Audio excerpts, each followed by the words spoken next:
Olá, amigas e amigos da filosofia, bem-vindos a mais uma das nossas conversações filosóficas. Hoje eu vou conversar com a professora Maria Alice Gouveia Campesato, que defendeu um doutorado recentemente em educação na Unicinos, Universidade lá do Rio Grande do Sul, com o título do Tempo, Atenção do Estudo ao Tempo e Interesse do Estudante, uma arquigenealogia da aula. Muito interessante, ela mobiliza vários e vários autores nessa tese, a tese de fôlego que ela defendeu, e estamos aqui para ouvi-la falando um pouquinho, né, fazer um balanço geral aí da tese, e depois, aí quem tiver interesse, eu disponibilizo na descrição do vídeo aqui para vocês terem acesso ao texto, né, e poderem ler e tal.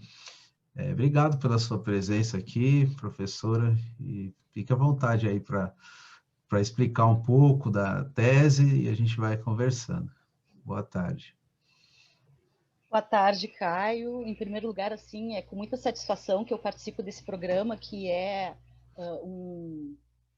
uma luz, digamos assim, em meio a tanta problemática que a gente tem tido ultimamente e muito recentemente, especialmente na história do nosso país, né? E em tempos de pandemia, onde as aulas foram suspensas e os professores ficaram apartados desse exercício e desse contato mais direto com os alunos, eu acredito que este é um espaço fundamental, assim, onde o livre pensar ele pode ser exercido e exercitado. Então, agradeço e já parabenizo assim esse programa que eu assisto muitas vezes, assim, enfim. Eu sou professora da rede pública do município de Porto Alegre, né, da educação básica. Eu iniciei, então, as minhas pesquisas, né, em 2015, fazendo mestrado em gestão educacional pela Unicinos, e terminei, ingressei no doutorado também em educação pela Unicinos. No mestrado, pesquisei o tempo também, tempo, espaço e currículo, né? E no doutorado, então, eu me aprofundei nessa questão do tempo. Tive a oportunidade também de ser contemplada com uma bolsa pelo programa CapSprint Unicinos, onde eu pude ficar 6 meses em Portugal, sendo supervisionada pelo professor Jorge Ramos Duó, que é uma referência em termos de estudos na área da educação, especialmente na questão da escrita, né, da escrita universitária. Então, assim, foi muito potente esse período que eu tive lá, apesar de ter estado durante a pandemia, enfim, não tive todo aquele momento de reclusão, mas que foi importante para que eu conseguisse também me aprofundar e me dedicar exclusivamente à pesquisa. E aí eu senti uma diferença muito grande entre aquele pesquisador que trabalha, que é o meu caso, sou professora, tenho 40 horas, e aquele pesquisador que consegue se dedicar exclusivamente à pesquisa, né? Foi um momento assim que eu pude explorar e me aprofundar em muitas questões que eu não teria conseguido com essa carga horária de trabalho, né? Enfim. Bom, então eu penso, né, que toda pesquisa ela surge de inquietações, né? Enquanto professora, eu especialmente nos últimos tempos, eu tenho sentido uma dificuldade muito grande com relação à atenção. E essa questão da atenção começou a chamar a minha atenção para de que maneira esse foco, essa problemática, ela tem se modificando, né? Vem se modificando. Quando eu comecei a dar aula nos anos 80, eu percebia que os alunos tinham muito mais capacidade, digamos assim, de ficarem atentos àquilo que a gente desenvolvia e trabalhava em aula. E, ultimamente, cada vez mais, os alunos muito acelerados e com muita dificuldade de concentração. Isso não era só uma observação de minha parte, mas eu percebi os colegas também, professores, e em diversos níveis de ensino, fazendo a mesma queixa. E aí eu comecei então, me debruçar sobre essa questão da atenção, e que está muito relacionada à questão do tempo. O tempo também é uma problemática importante, E se a gente retomar, né, a etimologia da palavra escola, né, escolê grega, ela justamente diz sobre o tempo livre, né? Significa tempo livre. O que é esse tempo livre? O que seria esse tempo livre? É o aluno fazer o que quiser na aula? Não. É o tempo dedicado à filosofia, ao pensar, ao exercitar o pensamento, né? E eu acredito que tenho observado, né? Vim observando que essa capacidade, digamos assim, de se dedicar ao pensamento, ela vem sendo cada vez mais rara. Cada vez mais rara. A gente cada vez mais coloca uma série de atividades para os alunos e sempre com um tempo muito acelerado. E às vezes a gente coloca 2, 3, 4, 5 coisas. Então os alunos são atropelados, e a gente próprio, né? Mundo contemporâneo, atropelado por uma quantidade muito grande de informação. E isso acaba fragmentando a própria questão da atenção.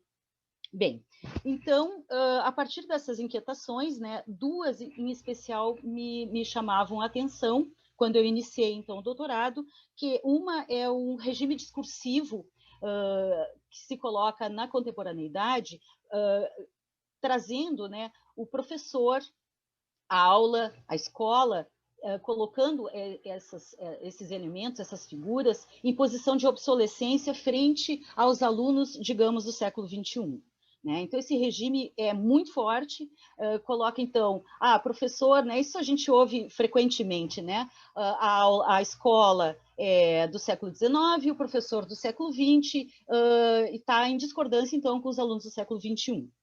Essa foi uma das inquietações, então, esse forte regime discursivo. E a outra questão é a atenção tomada como déficit, que isso no campo educacional a gente percebe, daí eu percebi que na psicologia, por exemplo, se toma pela sua potência, né? A Virginia Kastrup tem um trabalho belíssimo, né? Toda a pesquisa dela é voltada para essa questão da atenção como potência e não como déficit.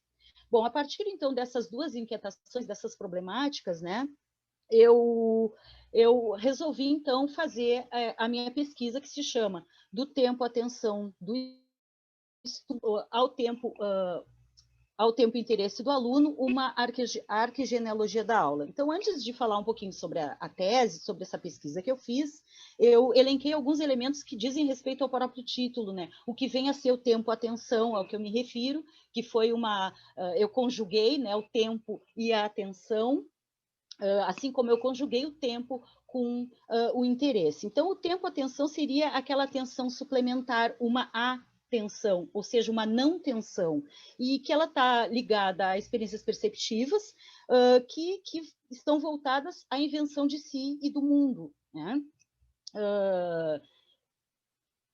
O tempo e interesse seria essa atenção funcional, pragmática, voltada à vida prática, né? Ela tem uma característica utilitarista ou utilitária, né? Bom, com relação à subjetivação, o que vem ser a subjetivação são as maneiras pelas quais as subjetividades vão se construindo. E a aula é um espaço profícuo para isso, né? Não só a aula, a sociedade inteira, mas a aula, enfim, é aquele espaço microfísico de encontro, como diz o Júlio Gropachino, entre os vivos e os mortos, né? E a arquegenealogia, então, seria essa forma de fazer pesquisa, né, que Michel Foucault desenvolveu ao longo de sua trajetória, né, e que faz justamente essa escavação na história e vai encontrando as regularidades, os deslocamentos, as rupturas, enfim, que vão surgindo aí. E é nessa minúcia, nesse esmiuçamento, né, que a gente vai conseguir se dar conta de por que as coisas vão se constituindo de uma maneira e não de outra, né? Porque hoje somos assim e não de outra forma. Nós tivemos ao longo da história da educação ocidental, né, que é na qual a gente está inserido, da quantia tributário, digamos assim, uma série de movimentos. E por que uns, digamos, se consolidaram, ou se tornaram mais hegemônicos, digamos assim, e outros foram desaparecendo, esmaecendo ao longo da história, né? Então, esse é um pouquinho desse trabalho arquegenealógico que vai mostrando essas continuidades, descontinuidades, enfim. E com práticas pedagógicas inovadoras, né? Eu me refiro a essas práticas contemporâneas, especialmente focadas na questão das tecnologias da informação e da inovação, e que elas visam adequar a aula ao estudante do século XXI. Se até então a gente tinha uma aula que tinha uma apresentação da matéria, que tinha um trabalho formativo, né, voltado para aquilo que Hannah Arendt diz, as novas gerações, para receber, acolher, receber e apresentar as novas gerações ao mundo, as práticas pedagógicas inovadoras adequam, né, fazem uma captura desse mundo de acordo com o interesse da criança. E, antes de tudo, né, eu quero salientar que aqui essa tese e a minha fala sobre ela não está colocando aquilo que foi feito no passado, digamos assim, aquilo que eu chamo de tradição, né, que é construído historicamente pela humanidade como algo a ser imitado ou como um modelo, um padrão ideal de aula, né? Mas colocar que se foi de outras formas, se teve de outras formas, então isso nos ajuda a pensar que poderia hoje também ser de outras formas e não dessa única que se coloca como aquela que deve ser, né? Digamos assim. Só caiu minha caneta aqui. Bom, e, com relação bom, o problema de pesquisa, então, né, é de que modos o tempo e atenção do estudo vem se deslocando para o tempo e interesse do estudante na constituição da aula e quais seus efeitos de subjetivação em época de práticas pedagógicas inovadoras. A partir desse problema de pesquisa, então, eu tracei uma quantidade de material, né? Evidentemente que para ir lá na tradição greco-romana não teria como, e fazer um trabalho histórico não teria como assistir em loco uma aula. Então, o que eu fiz? Eu consultei os clássicos do pensamento educacional. Né? Então, esses clássicos eu elenquei a partir de uma pesquisa feita nas ementas dos cursos de pedagogia, que é onde formam professores, supervisores escolares, enfim, e a partir dessas ementas eu fui traçando, então, esse corpus, né, empírico. Contei com a ajuda da banca, né, que foi bastante importante para referendar, digamos assim, essas escolhas, né? Isso eu explico bem a tese, porque essas e não outras, toda vez que a gente escolhe algumas coisas e deixa outras de fora, não é possível abarcar tudo que a gente gostaria, né? Mesmo assim, foi um conjunto bastante significativo em termos de trabalho, né, de pesquisa, de leitura e de estudo, na verdade, né? Então, assim, peguei a minha colinha aqui para não esquecer de nenhum autor com que eu trabalhei com 21 obras, né, clássicas, digamos assim, e com 3 obras contemporâneas que rompem, digamos, com essa tradição no campo educacional. Então, eu elenquei a República de Platão, do século IV a.C., as cartas do século I, a instituição oratória de Quintiliano, também do século I, e da educação das crianças do Plutarco I e II, né? Depois eu entrei naquilo que depois eu vou explicar na tradição pastoral cristã, o Pedagogo de Clemente de Alexandria, séculos II e III, como tirar proveito da literatura pagã, ou Carta aos Jovens, como tirar proveito da literatura pagã, de Basílio de Cesareia, do século IV, De Magistro e Confissões, do Santo Agostinho, também do século IV, As Regras Beneditinas, de São Bento, do século V, Didascalicon da Arte de Ler, de Hugo de São Vítor, do século XII, De Magistro e Sobre o Modo de Estudar, que é um opúsculo, um texto muito pequeno do São Tomás de Aquino, do século XIII. Depois, aí, entrando na tradição da modernidade sólida, eu trabalhei com Ratio Studiorum, da Companhia de Jesus, né, do século XVI, Didática Magna, Comênio, século XVII, Emílio de Rousseau e sobre a Pedagogia de Kant, do século XVIII, Pedagogia Geral do Herbart, do século XIX, Experiência e Educação, do Dewey, do século XX, aí agora, né, Tecnologia do Ensino, do Skinner, Pedagogia do Oprimido, do Paulo Freire, Para Onde Vai a Educação, do Piaget, todos do século XX. E nas práticas pedagógicas inovadoras, então, eu usei um trabalho que foi desenvolvido pela Universidade de Santa Catarina, que se chama Educação Fora da Caixa, volumes 1, 2 e 3, organizados por Clarissa Teixeira, Ana Ehlers e Márcio Souza. Então, a partir dessa empiria, né, que, então, na verdade, foram 24 obras, né, de estudo, eu fui fazendo esse meu trabalho arquegenealógico, né? Então, eu, como operadores analíticos, eu utilizei dois, que é como se dá a apresentação do mundo, né, como a matéria é ensinada ou apresentada, e como se dá a condução das condutas. Para isso, então, me ajudou a responder ao problema de pesquisa. Bom, eu sou historiadora de formação, não esqueci de dizer, eu tenho 2 graduações, uma em História, outra em Letras, e eu não tomei os grandes períodos históricos, eu coloquei esses clássicos, digamos assim, em 3 tradições. Uma que é a greco-romana, que é aquela que Foucault chama, né, a tradição do cuidado de si. A outra, a pastoral cristã, que aí eu não coloco, porque na historiografia tradicional, digamos assim, o Santo Agostinho, Basílio de Cesareia e o Basílio de Cesareia e o Clemente de Alexandria pertencem, né, à antiguidade tardia, né? E, no entanto, eles trazem elementos já de uma pastoral das almas, né?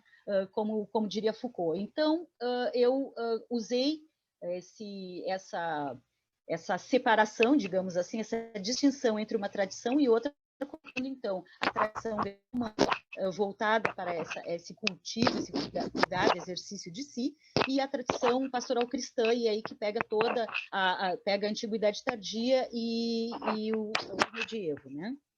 E a outra tradição, que é a tradição da modernidade sólida, e que daí eu uso o conceito de Bauman, que me parece bastante adequado, né, quando ele fala da modernidade sólida e da modernidade líquida, porque a própria empiria mostrou que esse rompimento, e que isso é o interessante da pesquisa, né, da gente fazer pesquisa, é que quando eu comecei a pesquisar, lá na apresentação do programa, né, para a qualificação, né, na defesa da qualificação, no meu projeto de tese, eu tinha como hipótese que esse deslocamento se dava na modernidade, para o tempo interesse, né? E a empiria me mostrou que não, que na verdade é muito recente esse deslocamento para o tempo interesse. À medida que eu for colocando, assim, eu vou me aprofundando mais, esclarecendo talvez algumas questões. Não sei se quer... Não, só uma coisa que eu não sei onde está o seu... Eu não sei onde está o seu microfone, mas agora começou a dar uma interferência, parece que tem uma coisa que bate, assim, não sei. Ah, e era o meu lápis, desculpa. Ah, tudo bem. Mas deu para pegar antes? Deu, só às vezes dava uma batidinha, mas começou agora só. Tá, tá bem. Mas tudo bem, pode Tá. voltar a falar. Você dizia... Tranquilo. Nesse final, né, que você percebeu que a mudança, o deslocamento foi mais recente. Bem mais recente, né? Bom, então, como é que eu fiz essa pesquisa, né? Tendo em vista a grande quantidade de obras, né, e que eu estudei várias vezes, como a gente estava conversando um pouco antes, né, de iniciar a gravação, a República eu li 3 vezes, assim, estudo aprofundado, anotando, digitando questões, nem sempre a gente encontra os livros digitalizados, então, às vezes a gente precisa digitar, isso toma um tempo bastante grande, mas, por outro lado, também nos ajuda a prestar atenção em falas breves, passariam batido numa leitura mais apressada, né? Então, foi bem interessante. A Sêneca, né, também, porque a edição que eu tenho do Sêneca é uma edição portuguesa, então cada vez que eu digitava ali, o corretor corrigia a escrita, que é um pouquinho diferente da brasileira, né? Então tirava os acentos, enfim, eu tinha que voltar lá, reler e ver se estava tudo de acordo. Então esses detalhes que são interessantes da pesquisa, né? Para aqueles que estão começando agora e que nunca fizeram, enfim, a gente acha, meu Deus, não vou conseguir nunca, né?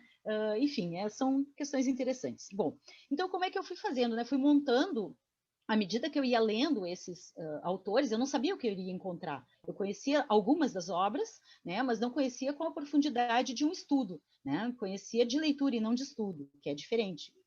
Então, eu ia anotando, colocando vários excertos, né, e organizando em pastas. A partir do momento em que eu tinha já uma quantidade bastante grande, já tinha avançado, digamos assim, temporalmente, né, eu ia percebendo que algumas coisas que, por exemplo, apareciam em Paulo Freire já tinha aparecido lá no medievo, já tinha aparecido lá na antiguidade, e que é isso que é o bacana, que é justamente essa conexão do que está sendo, enfim, lido ali, e aquilo que eu estava atendendo, né? Sempre procurando focar nos dois operadores, né? Que é a apresentação do mundo e a condução das condutas.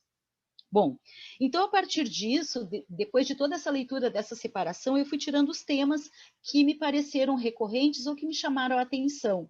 Então, eu escolhi 7 temas, né? Que foi filosofia e morte, escrita, leitura, silêncio e voz, mestre, perícia e multitasking e tecnologias da aula. Então, algumas coisas foram chamando a atenção, por exemplo, o tema da morte, só para citar um exemplo, né, ele aparece ao longo, especialmente na tradição greco-romana, ele é muito forte, né? Sêneca fala muito nisso, e, na verdade, os autores no medievo também, claro que com uma conotação diferente, porque já está voltado para a salvação, né? Pensando na eternidade e na questão da alma, não mais para o cultivo, o cuidado, o exercício de si, mas um exercício de si voltado para o conhecimento de si, para depois a aniquilação de si, né? Enfim, então, a morte desaparece em algum momento na história, digamos assim, ou nessa empiria que eu estudei, né? Na Ratstodioro, por exemplo, a morte não é comentada. É um tema. No entanto, ela depois, o Comênios, o Rousseau, enfim, outros autores vão retomar a questão da morte. E a gente só não vai ver a morte agora. A morte ela desapareceu na contemporaneidade, ou naquilo que eu chamo de práticas pedagógicas inovadoras, como um assunto a ser estudado. E aí eu fico me perguntando, né, quando a gente pensa se essa questão, e que daí é uma pesquisa para se fazer a partir disso, né, se essa questão da pandemia que tomou conta do cenário mundial, assim, se isso não operou, não fez alguma modificação na própria constituição da aula hoje, assim, será que a morte ela tem sido tomada como matéria de estudo? E eu não estou falando da morte biológica, da questão da biologia, da biologização da vida, né? Daquela questão de estudar a morte a partir de prevenção de doenças ou coisa parecida, mas tomar a morte como um exercício, pensar sobre ela, refletir sobre ela, né? Será que isso tem retornado para o âmbito da aula, né? Será que isso tem feito parte das discussões em termos de não só de filosofia, mas da própria história, enfim, como matéria de estudo, né? Só um devaneio momentâneo aqui. Enfim, a partir disso, então, né, a partir desses 7 temas, digamos assim, eu fui trabalhando, então, os capítulos analíticos, né? Então, são 7 capítulos analíticos que vão justamente se debruçar sobre essa questão, né? O que tem de regularidade, o que eu fui percebendo em termos de regularidade, e o que eu fui percebendo em termos de deslocamento, né? Algumas coisas que foram mudando, né? Então, dentre elas, eu posso destacar, né, que a formação moral, por exemplo, do caráter das crianças, né, ela até a modernidade era uma preocupação, a modernidade sólida que eu chamo, né, era uma preocupação dos autores estudados. E isso desaparece agora nas práticas pedagógicas inovadoras. Então, ele se desloca, essa formação moral do caráter, ela vai se deslocar para o desenvolvimento de habilidades e competências, especialmente pautados pela gestão da informação, na constituição de sujeitos empresários empreendedores de si. Então, se antes tinha toda uma preocupação, o que dar a ler crianças, a forma de escrever, a própria forma de sentar, e uma série de questões que vão atravessando a aula, desde a tradição greco-romana, ou seja, desde a República de Platão até a modernidade sólida, até bem recentemente, até o século XX, no século XXI isso não acontece mais, ou seja, agora se volta muito para a questão de construir habilidades e competências. É importante salientar também que eu não estou aqui dizendo que a gente não deva formar nos alunos capacidades, competências e que prepará-los para o mundo, mas a gente somente focar a educação, focar a aula para constituir isso, é a gente privar as novas gerações, como diria a Hannah Arendt, da própria condição, possibilidade de renovação de mundo. Né, que mundo a gente está apresentando para essas crianças e jovens, e também adultos, né, se a gente não está dando a oportunidade delas próprias pensarem como elas vão fazer a renovação desse mundo. Então, a gente traz verdades prontas e acabadas, e pouco se problematiza sobre essas verdades que se colocam em conteste, né? Então, é por aí. Bom, junto com essa formação moral e justamente para exercer essa formação, desempenhar esse trabalho formativo do caráter, né, das crianças e dos jovens, tem a figura fundamental do papel do mestre, né? O mestre exerce um papel importantíssimo na condução das condutas e na apresentação do mundo, desde a Grécia antiga, né, do século IV até o século XX, né, e a gente vai ver, por exemplo, em Paulo Freire isso é muito forte, em todos os autores estudados isso é muito forte, inclusive Skinner, que sai um pouco, né, que já de uma linha mais tecnicista, digamos assim, mas o professor ainda tem um papel importante ali. E no século XXI, ou naquilo que eu chamo de práticas pedagógicas inovadoras, o professor é aquele que vai selecionar informações, ele é um mediador do processo educativo, um facilitador, um mentor ou um gestor da aprendizagem do aluno protagonista. Então, tem esse deslocamento que é bastante forte e que a gente para pouco para pensar sobre isso. Não é que o aluno deva nos chamar de mestre, não é que o aluno não tenha que ser mais protagonista, não é isso. Mas é como há um deslocamento, né? E isso, a tese do Nogueira Ramírez, por exemplo, já fala sobre isso, que é esse deslocamento do ensino para a aprendizagem, né? E isso é muito forte agora na contemporaneidade. Me ouve bem, Caio? Tranquilo? Tá bem. Bom, com relação a esses deslocamentos, essas mudanças que eu fui encontrando, né, também na leitura e na escrita, há um esvaziamento dessa potência transformadora ou criadora de mundos, né, se deslocando para um caráter muito mais instrumental, né, que vai respondendo a propósitos utilitaristas, pragmáticos, né, pautados especialmente pela aceleração, pela velocidade e pela oferta excessiva de estímulos, né? Então, me parece, e isso a própria empiria mostrou, né, que aos alunos se espera que eles respondam aquilo que já está, digamos assim, dado, né? Ou solucionar problemas. Pouco espaço se tem hoje, tanto nas práticas de leitura quanto nas práticas de escrita, para escrever sobre si, para pensar sobre si, e aí não só num sentido egoísta de si, mas num sentido que é aquele sentido que se tinha na escola, na antiguidade, digamos assim, que é cuidar de mim, não com o fim em mim, mas para ter o cuidado com o outro, né? Como que eu vou conseguir entender esse mundo? Como que eu vou conseguir me inserir nele, transformar esse mundo, se eu sequer consigo pensar sobre mim mesmo? Né? Então, essas questões me parecem muito importantes da gente pensar hoje, né?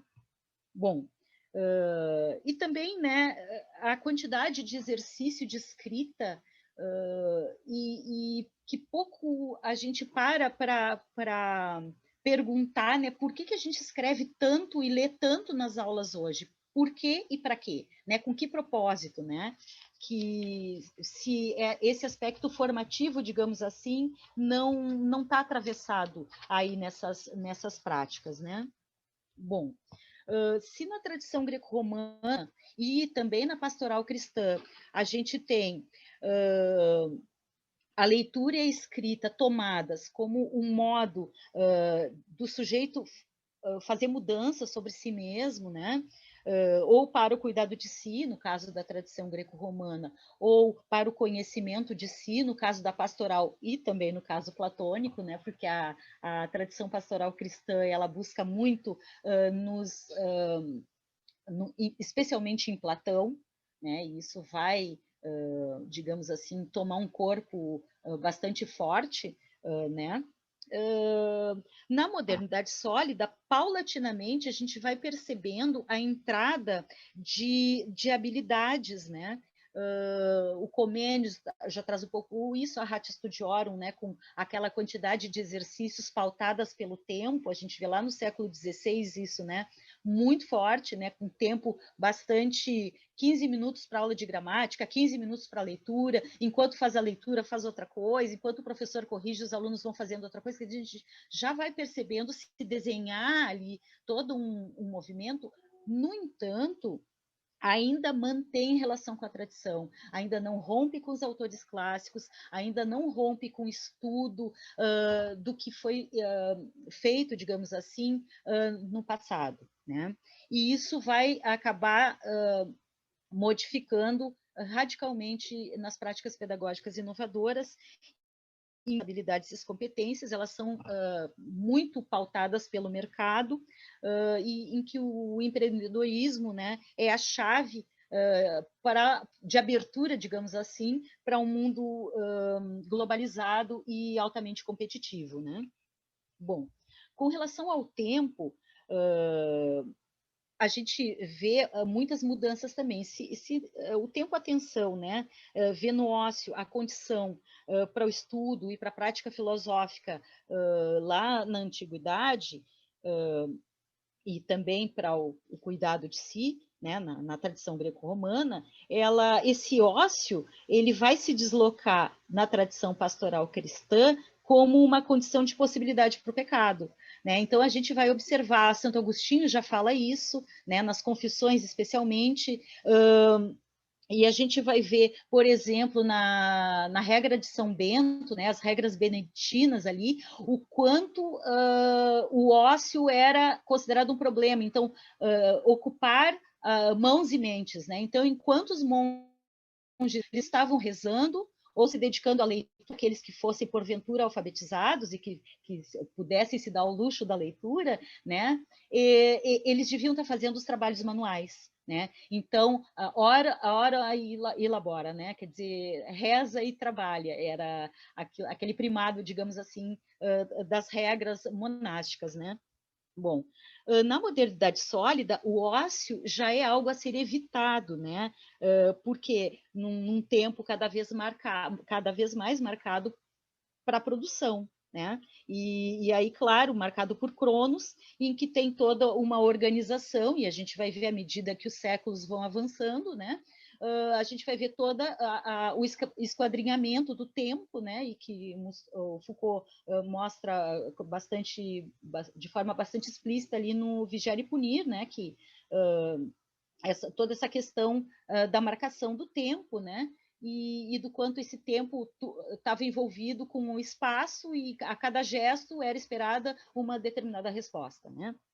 Bom, então, esse tempo esquadrinhado, esse tempo produtivo, que a gente vai ver entrando cada vez mais nas aulas da modernidade sólida, ele ainda é um tempo, atenção, que se dedica ao estudo. A gente percebe que a matéria, digamos assim, de mundo, ou a matéria a ser apresentada, né, ela ainda é um componente significativamente forte na aula da tradição da modernidade sólida, né?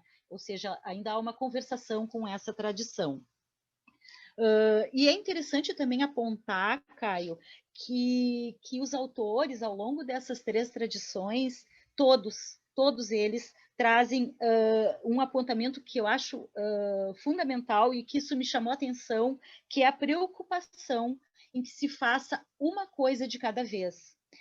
Aquilo que para nós hoje, né, na contemporaneidade, ter a capacidade ou habilidade de fazer várias coisas ao mesmo tempo, multitasking, né, que é uma condição essencial para muitos trabalhos, muitas oportunidades de emprego, né, até a modernidade sólida, isso era considerado um problema. E me chamou a atenção porque na antiguidade os autores já alertavam para isso. Sêneca fala muitas vezes isso, o Quintiliano fala muitas vezes isso, e ao longo de toda, e na própria tradição pastoral cristã, os autores cristãos ali, eles vão trazer, claro, eles não trazem multitasking porque é um conceito novo, né?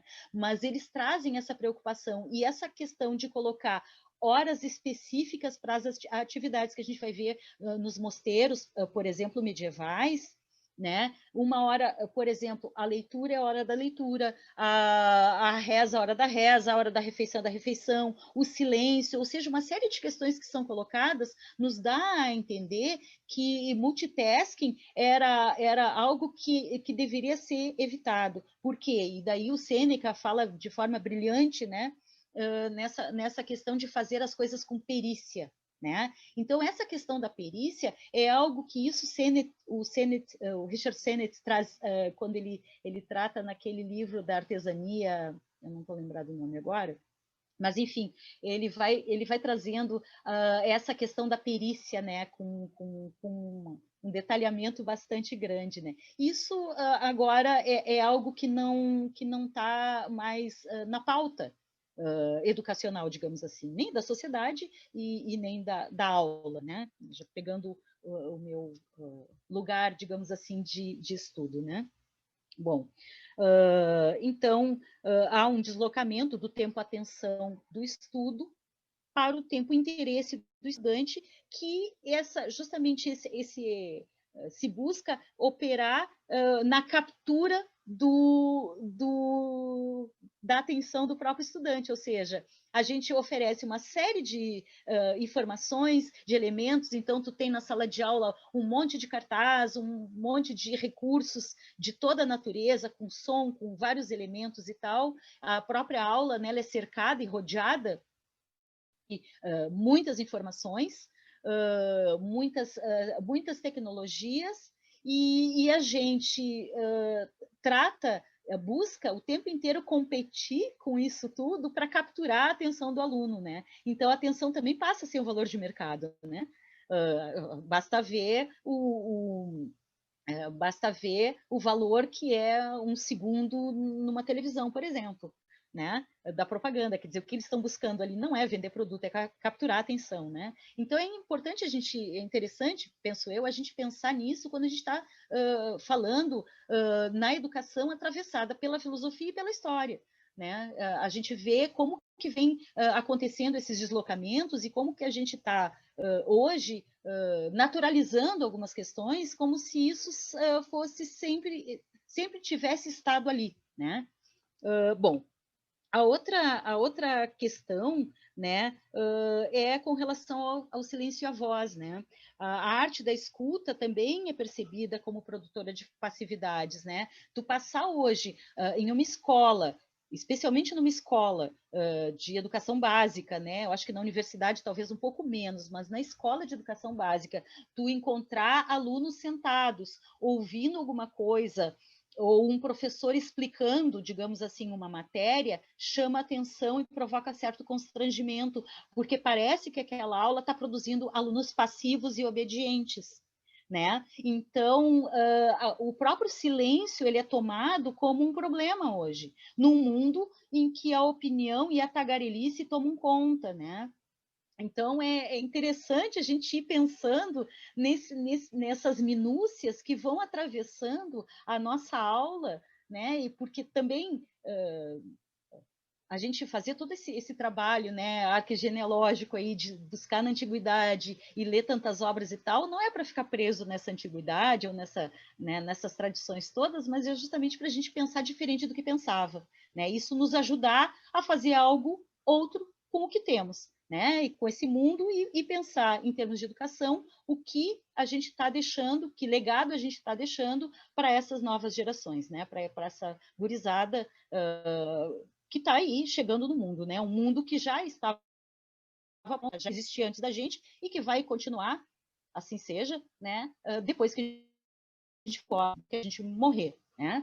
Então, acredito que isso é fundamental para a gente problematizar, né? Bom, por fim, com relação às tecnologias da aula, né?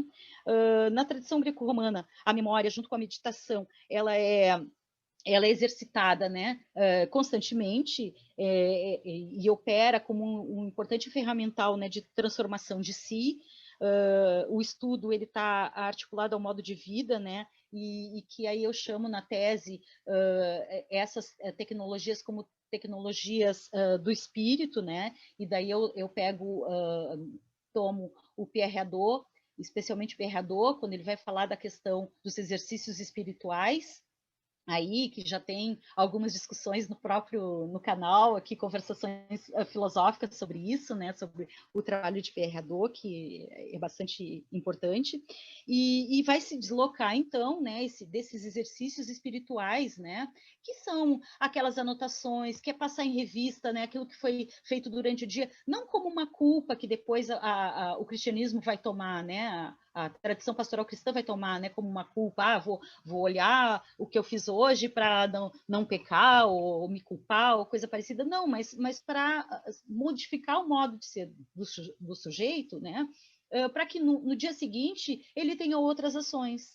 Né? Então, esses exercícios de passar em revista o dia, ou de mandar mensagens e excertos para pessoas, por exemplo, né? Para os alunos, e de trocar correspondências, como no caso Sêneca fez com Lucílio, né? Que é aquele livro extremamente grande, com tantas cartas, né, que o mestre vai enviando ao seu discípulo, digamos assim, e que eles vão trocando correspondência e ali eles vão ambos se modificando, porque não é uma relação unilateral que o professor ensina e o aluno aprende de forma passiva e obediente. Não é disso. Na verdade, é uma troca, né? E enquanto ao mesmo tempo que o Cílio vai recebendo as lições do mestre, o mestre também vai operando mudança em si próprio, né? E que essa troca que é é fantástico, né? A gente lê assim, bom, só falar sobre o Sêneca daria muitos encontros, né? Enfim. Então, desse cuidado, digamos, né, que a gente vê das tecnologias do espírito, eles vão se deslocando para aquilo que eu chamo de tecnologias da alma, né, que operam muito mais numa obediência incondicional, em que a confissão ela busca a purificação da alma e um valor extremamente grande aí, né? Ela acompanha todos eles, né? Acompanha, enfim. Um outro deslocamento, então, se dá dessas tecnologias da alma para aquilo que eu chamo de tecnologias do corpo, que são as tecnologias da modernidade sólida, daquela aula tradicional, digamos assim, entre aspas, né? Daquilo que a gente conhece da aula moderna, né? Então, são corpos dóceis, corpos ordenados, né? Corpos pautados por uma rigidez de tempo e de espaço e tudo isso. E dessas tecnologias do corpo, da modernidade sólida, vão se deslocar então para as tecnologias da informação, que que eu chamo nas práticas pedagógicas inovadoras, em que a atividade e o interesse do aluno eles estão na centralidade da relação pedagógica, né? Então, se transformam em dados mensuráveis, né? E as tecnologias, então, são usadas como ferramental de verificação de desejo. Então, a grosso modo, assim, essa foi a pesquisa, né? Me ouve bem, Caio? Sim, tá. Essa, então, foi a pesquisa e que eu me dediquei ao longo desses últimos 4 anos, e que isso nos ajuda também, né? A tese não é só composta, evidentemente, desses 7 capítulos analíticos, né? Tem todo um trabalho ali com relação à parte metodológica, problematizando alguns discursos tomados sobre, especialmente, a obsolescência da escola, enfim, esses regimes discursivos aí. E também vou uns conceitos que são importantes e que vão ajudar a compreender essa própria análise que eu fiz, né? Ao final de cada capítulo, então, eu faço um quadro resumo das obras para justamente apontar, tomando essas tradições, né? Essas 3 tradições, que é a greco-romana, a pastoral cristã e a da modernidade sólida, e as práticas pedagógicas inovadoras que rompem com essa tradição. Então, eu vou tomando alguns aspectos de cada capítulo, né? Alguns aspectos que vão chamando a atenção, para que o leitor consiga, então, ter uma ideia, né, do que se trata aquilo. Também é um material que eu acredito que seja importante de consulta, inclusive para os próprios professores, né? Porque muitas vezes nessa aceleração em que a gente vive, que tantos professores têm tantos períodos por dia e que pouco tempo sobra para a leitura, e cada vez mais isso é exigido cada vez mais, né? Uma série de questões, inclusive de ordem burocrática, né, com relação à docência. Então, também é um material de consulta que eu acho que ajuda, né? E ajuda também na pesquisa de outros pesquisadores que venham a se interessar pelo assunto e continuar a partir disso, porque, enfim, eu abri muitas possibilidades, né, para outras pesquisas que podem, enfim, se dar a partir dessa que eu fiz aqui. Caio, eu não tenho a menor noção do tempo, não sei se passaram 15 ou 45 minutos. Não tem problema. Aliás, é sobre isso, essa pesquisa, né? Legal. Não, eu acho só que, se eu puder fazer uma pergunta, né? Você coloca essa questão para onde estamos indo, né? Me parece que tudo isso tem a ver com o espaço também. Você falou muito do tempo, mas tem a ver com a questão do espaço escolar, e esse espaço também se transformou, né, nesse tempo. E agora a gente está aqui com as mídias digitais, me parece que um outro processo vem também, não modificar a tendência anterior, mas acelerar talvez uma tendência, né? Eu queria te ouvir uma última pergunta aí. Como que você acha, como que você pensa essa, essas modificações trazidas pelas tecnologias digitais, né, no ensino, no aprendizado, na experiência escolar? Ótima pergunta. É fundamental a gente pensar as tecnologias como fazendo parte do mundo, né? Elas não estão apartadas do mundo. E de que forma a gente pode operar por meio dessas tecnologias o próprio exercício do pensamento? E eu acredito que o fato da gente estar aqui hoje conversando sobre questões tão antigas, né, e ao mesmo tempo tão potentes, né, elas vêm a corroborar o quanto é importante com que a gente consiga operar com as tecnologias de uma outra maneira, não como a salvação do mundo, mas como algo que faz parte, que está aí no nosso meio e do qual a gente pode potencializar. Né? Que eu acho que a grande questão é como que tu vai tornar isso potente, né?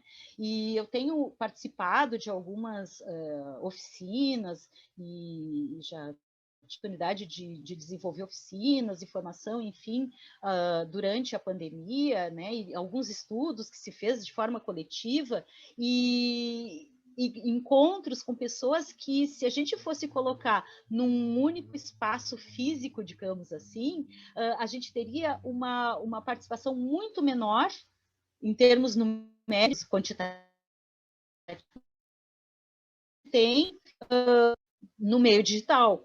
Né? A gente consegue participar de eventos internacionais, a gente conversar com pesquisadores de outros países, de outros estados, né? De outros lugares, e a própria aula, enfim, pode ser operada dessa maneira. Né? O importante, eu penso, é a gente sempre problematizar. Né? Não é a gente condenar ou colocar numa situação a salvação ou a condenação de determinada prática. Né? Em que aquela prática ela pode potencializar o encontro, o exercício do pensamento, a reflexão, né? A pergunta, né? Porque os alunos, nossos alunos na contemporaneidade, eles são muito voltados, né? Instruídos ou formatados ou formados, como queira, né, a dar respostas, mas pouco se espera deles que façam perguntas, né? Então, eu penso que esses encontros, penso que atravessados pelas mídias, né? E tudo que a gente puder fazer para justamente potencializar o exercício do pensamento, esse livre pensar ou este tempo livre, é fundamental. É fundamental. E isso não se trata de o que é obsoleto, o que não é, enfim, não importa, né? Penso eu. O que importa é justamente a gente mobilizar